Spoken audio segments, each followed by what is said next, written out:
Hello and welcome to Central Georgia Focused. I'm your host Liz Fabian for this month's edition of Ask Mayor Miller. Every month, Macon-Bibb County Mayor Lester Miller sits down with us to ask your questions and questions from the Center for Collaborative Journalism. Thank you so much for joining us again today, Mr. Mayor. This week, the county scheduled public hearings to opt out of the floating homestead exemption for property tax. Now, I realize it's a very complicated issue, but can you explain the rationale for that? Well, I think one thing people need to understand is that the House Bill 581, when people voted on that, on the referendum, it was not necessary for a tax freeze. The vote was to give local taxing authorities the ability to either opt in or opt out, to accept it or not. For Macon-Bibb County as consolidated government, it doesn't offer very much tax relief for the citizens, nor does it offer any benefit for the government themselves. So we can't do an additional penny tax like most other counties can. A county like Houston County can opt into this and add another penny tax. We've already done that. We reduced the taxes from about 21 mills to 9.9 mills, and that's what you use that for. At the same time, we're in the process of considering an exemption that will allow senior citizens of 65 and older to get an increased tax exemption themselves, homestead exemption, and the law allows you to do that as well. So we were hoping they're going to extend it for 4 years.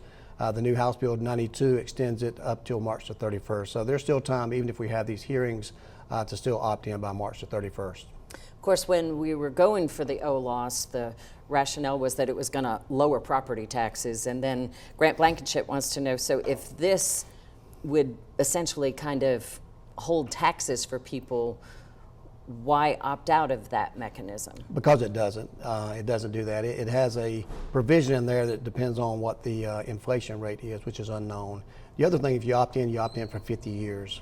Our tax assessor has looked at the state's plan, and over a period of 5 years, Macon-Bibb County would have a decreased amount of money coming in of about $13 million. That's a substantial amount of money, so it would shift the burden from the state to local government to raise the millage rates.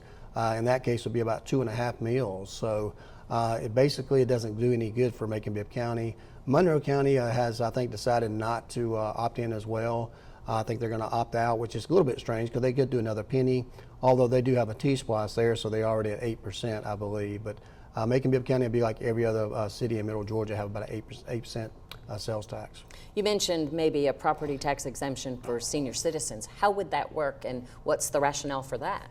Well, we get a lot of calls, like the school system does, about people that are on fixed incomes, particularly our seniors who have no kids in school. Although we can't do anything about that because it's a school's taxing authority. We can do something maybe similar to that. Macon-Bibb County can offer an additional, perhaps a $10,000 or $15,000 or even more extra exemption for those that are 65 years of older, which will give them a substantial property tax. So it allows us to do a better tax, more directed at those that we believe needs it and may live on a fixed income. So I think that's a better way to go. We're going to look at doing that for the 26th year, 2026.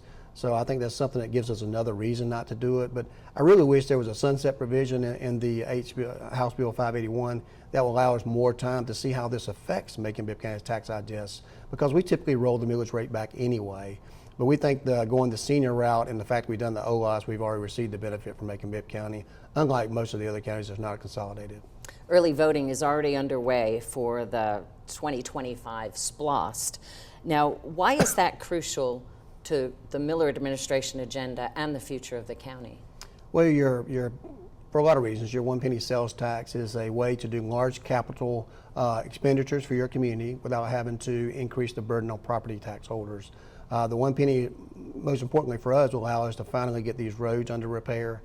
We're so many decades behind on repairing roads, and the only way to truly do that outside of raising property taxes is to do a sales tax. And of course, we always tell people about 71% the last numbers we received, and that's been quite some time ago, of our money comes in from outside of Macon-Bibb County anyway. So the same thing with funding the Sheriff's Department, funding the Fire Department, all the public safety.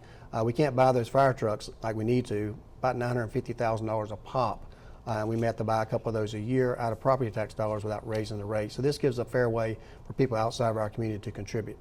Speaking of roads, we have a months-long detour on Bass Road from Rivoli to Forsyth Road. So What role does the county play in kind of advising motorists, and are there safeguards in place for public safety to reach those areas during this time?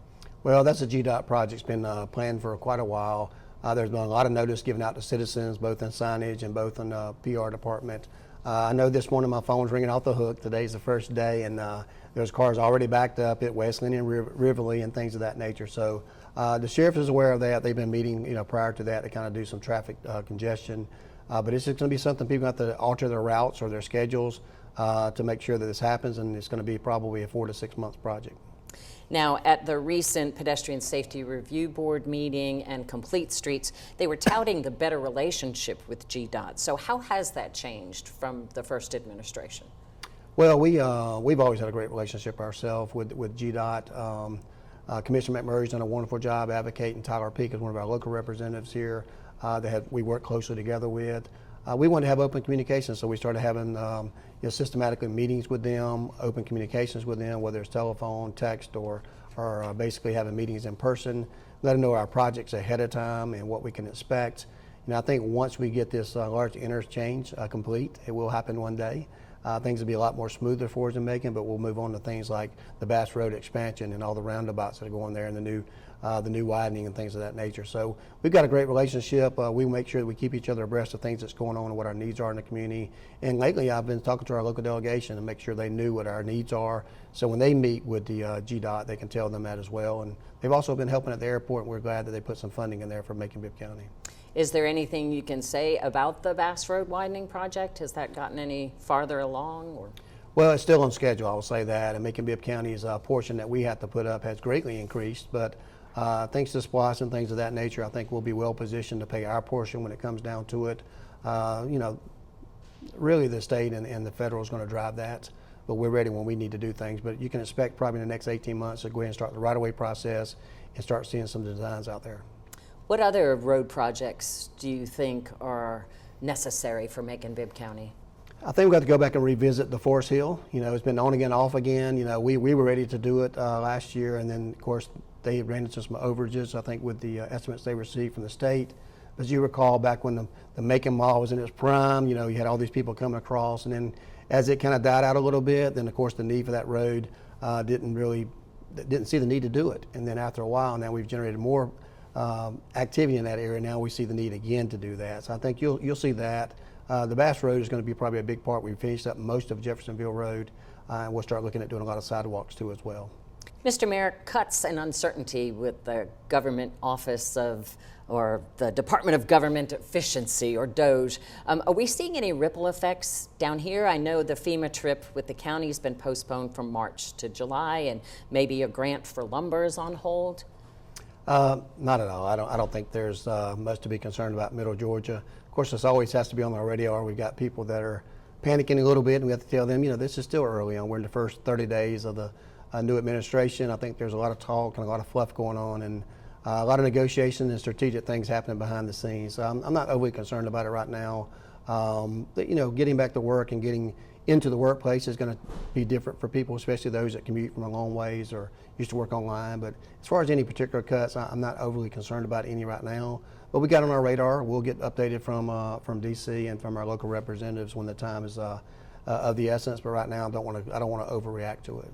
How do you think things are going to be affected with the national park decision for Ocmulgee Mounds? I don't think it's going to affect it at all. I think we're still on schedule to do the right thing. The timing may be a little bit different depending on if we have any other emergencies come up nationally, which we could have. But I mean, right now I think we've done everything we can do. Just keep pushing forward, and I think 2025 is going to be a great year.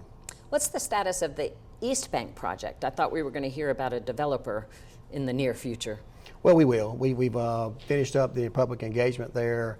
There's some charrettes that's being worked on, and there'll be a presentation. We were hoping to time that with the announcement of the national park, and although they're separate, they are kind of tied together. And of course, we've got the SPLOST going on and some other projects perhaps in that area. So it's just all a matter of timing. I think we're in good shape on those properties, and we've got a lot more things happening behind the scenes that we'll announce in the near future.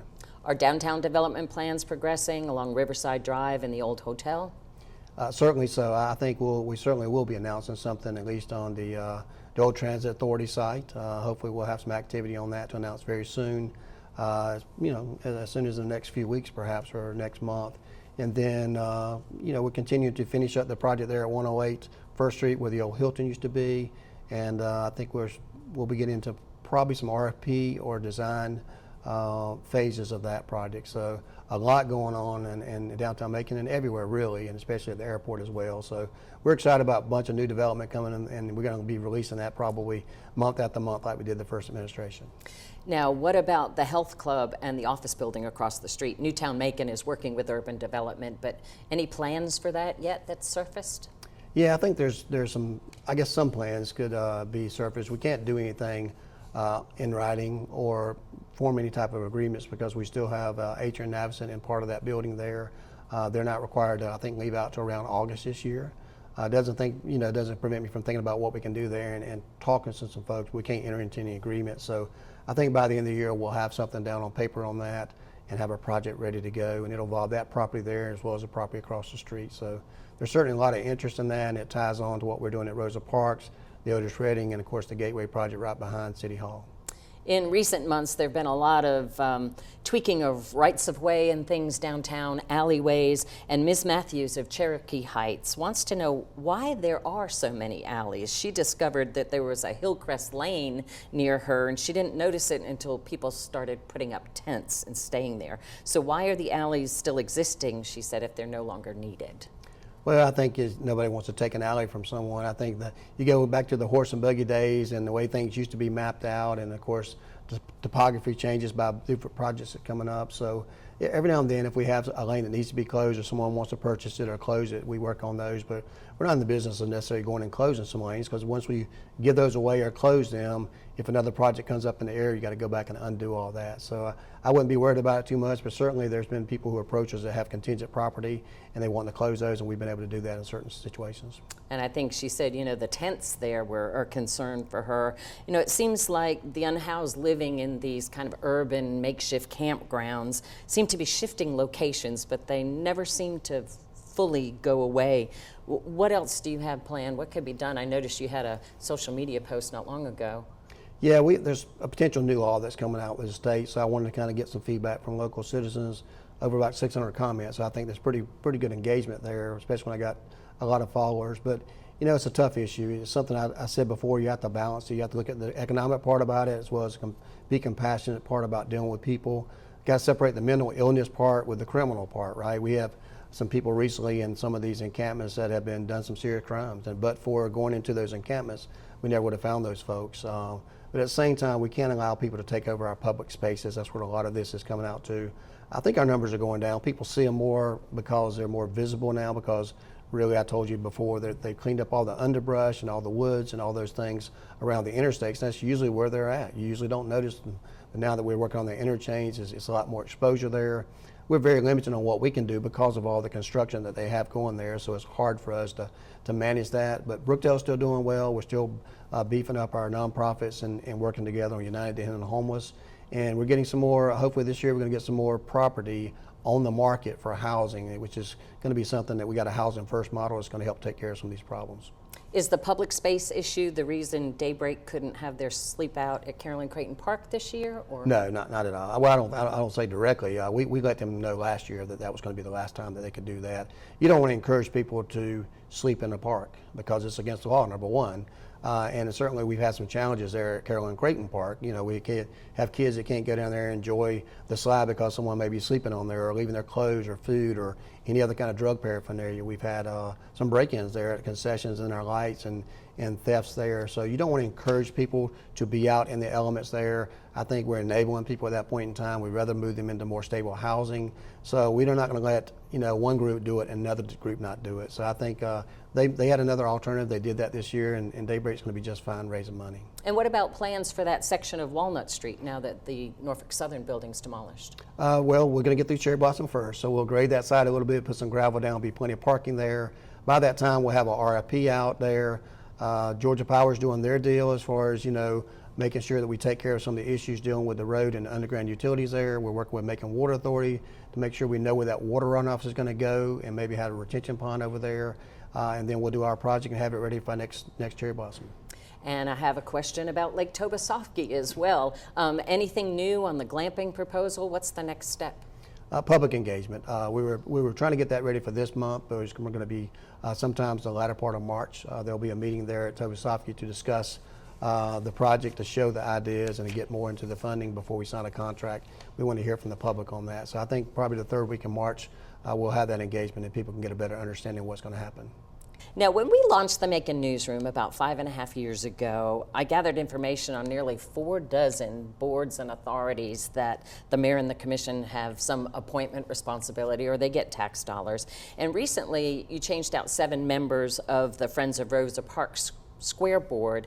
And initially, I think when you were drawing and filling assignments, it came from your transition team. So I was just kind of curious, how do you go about filling boards and authorities now? I mean, what's your process? A lot of times if we have someone that's already serving on that board and they're doing a good job, we may refer them for 1 or 2 times. After that, we look for various reasons. Number one, I usually send something to the commissioners saying, these board appointments are coming up. Do you have anybody you'd like to recommend, to give commissioners an opportunity to put forth some names for consideration? We do the same thing with Leadership Macon. We ask if we have any new leaders coming out that may be interested in certain positions. We talk to the school system, see if any of our teachers or people there want to get involved into it. But most of the time it's just through referrals and through those organizations. The chamber also helps provide some leadership. But we want to have stability there with experience, but at the same time we don't want the same people doing the same things year after year after year. So we've been trying to mix it up a lot, but sometimes when it's not broken, don't try to fix it. So we kind of get into that rut. And the Rosa Parks Square Board is pretty much toward the end of its lifespan because the park should be done, what, by April? I'm not sure it'll be April. They've had a few delays over there with utilities and some weather, but certainly by summer it should be done. We had a lot of people rolling off. As you recall, that used to be a board that was appointed by the Mayor Pro Tem. We changed that last year, and then I immediately was able to secure the funding for that. So I think it was time for a lot of those folks to roll off, and we did replace some of them. Still a few more that may roll off this next year, but I think most of their work will be done after the project is done, but there still may be some need to have them there for a little while for maintenance, et cetera. I did notice too, there was a lady who came for public comments and she was talking about beautification efforts and ecology and all of that, and you said, hey, you should get involved with Keep Macon-Bibb Beautiful. Right, anytime we have someone who wants to, not necessarily complain, but if you've got, if you're either going to be part of the problem or part of the solution. So sometimes I offer them a seat at the table and say, hey, what can you do to help us out? And a lot of times they prove to be some very valuable people, so we'll continue to do that. And I always tell anybody, if you're willing to serve, let me know what your interests are. We'll be happy to plug you in somewhere and everybody can have a seat at the table.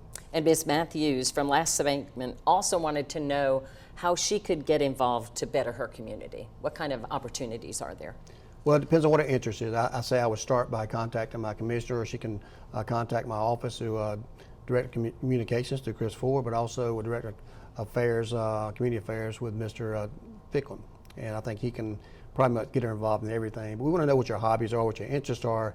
Give you something like if beautification is your interest, that's one thing. If recycling is your issue, that's another. If it's public housing, if it's homelessness, we got Brookdale Board. So really what your interest is decides where we want to put you at. But we have some people who just want to serve. And when a vacancy comes up, we'll contact them and say, we've got this available. Is it something that you'd be interested in? Now, from Shirley Williams, she emailed us at mercerccj@gmail.com. She says she sees a lot of trash on the roads, with some coming, she says, blows off the trash trucks that are heading to the landfills. And can't you do something about that? She said it seems like you wouldn't want visitors to think Macon doesn't care about how it looks. Yeah, well, we certainly know that trash is always a problem for every community, and I don't know about where it's coming from. Sometimes I believe it's the back of pickup trucks. I think it's from people who don't properly bag their trash in trash cans, and I see those sometimes flipping over and blowing down, and then of course when it rains it comes up out of the ditches. We're getting tired of just keep cleaning up right-of-ways all the time with trash just to have people throw it right back down. It's a waste of good money that could be used for other services there. And a lot of people have to step up to the plate and do some things. I used to love the Adopt the Highways where people get involved and do that because it gets youth involved as well, and they can see this is a lot of work to clean up, so perhaps I shouldn't throw things out in the open like that. So it's an educational piece as well. So we certainly want our community to look good. We spend more money than we ever have on beautification here in our community and picking up trash, but we just wish adults would be responsible. And I know Michael Glisson was pushing recently with Keep Macon-Bibb Beautiful, the Adopt a Park program, that people can get involved and do things like that, right? Right. It helps our community, helps us save money and use those resources for other things. You know, when Ms. Williams was talking about the trash blowing off of the trucks and such, do you still have plans to have a transfer station that would collect, you know, keep the garbage until it could be loaded into a truck and taken to the landfill out of county? Well, we have many transfer stations now with our convenience centers, but those folks are taking all the trash out of our county. We don't have a landfill anymore, so when they pick up that garbage, they're going to House and County or other places. So I'm not sure about on the way to the landfill unless you're talking about out of the county, but certainly I think this next SPLOST is an opportunity for some further work on the landfill or for the transfer station. We definitely need one. I think that one will be coming up hopefully in the next year or two.